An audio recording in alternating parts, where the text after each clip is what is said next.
Hello, and welcome to the Seattle College's Scholarship Application site.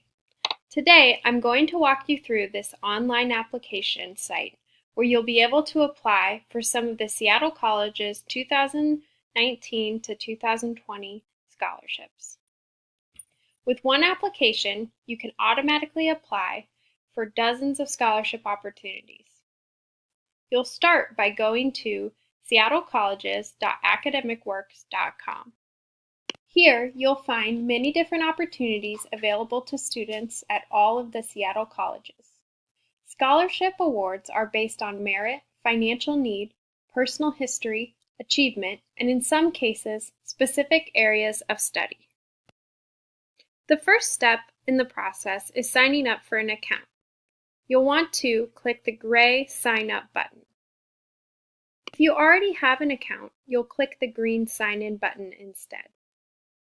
When signing up for an account, we encourage you to use your Seattle College's email address, but it is not required. You'll want to create a password with at least 8 characters. That includes 1 digit, 1 uppercase letter, and 1 lowercase letter. Once you have created an account, you will need to verify your email address by logging on to your email and clicking the verification link from Academic Works.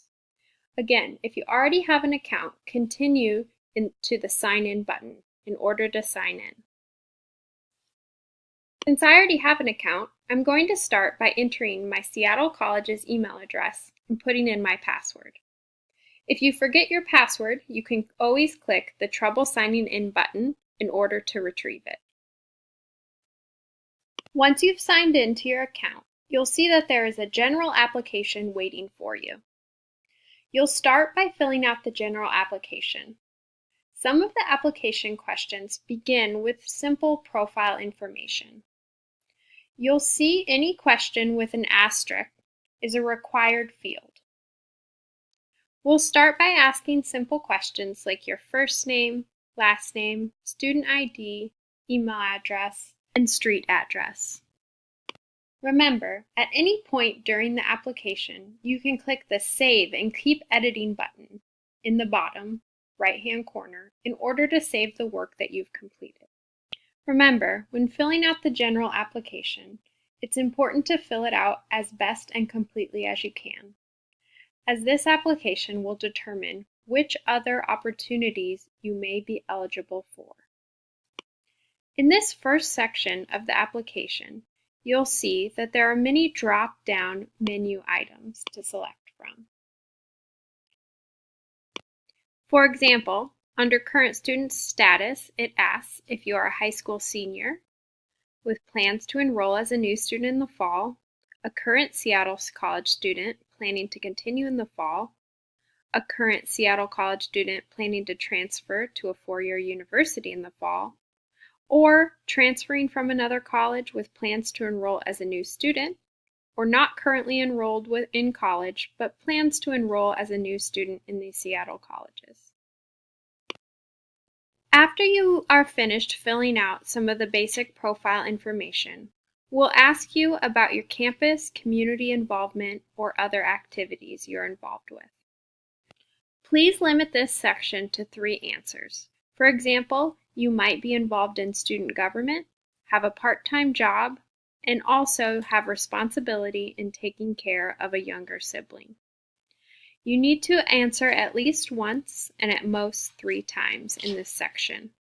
Again, please answer these questions as thoroughly as possible. The next section will talk about your financial status. We'll also ask you to fill out a statement of financial need. In this section, we want you to tell us about your financial situation and what impact receiving a scholarship would have on your life.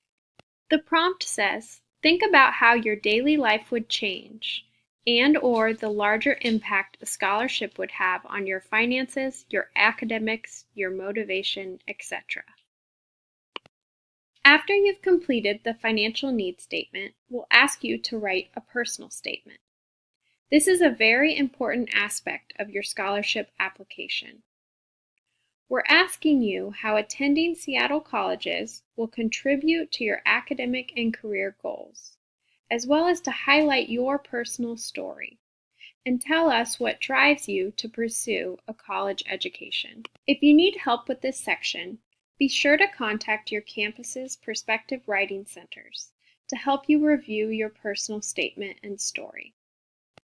There are two options for the personal statement section. You can either write your personal statement in the text box allotted, or if you prefer, you can upload a PDF document here where it says Add New File. The next section is for your unofficial transcript, references, and resume. The resume section is optional. However, the reference section requires you to add at least one reference. One reference should be from a person who knows you academically. For example, an instructor, advisor, counselor, or other college staff. In this section, you must include the name and email addresses of individuals who are willing to provide a positive letter of recommendation. 2 references is recommended, but only 1 is required to submit.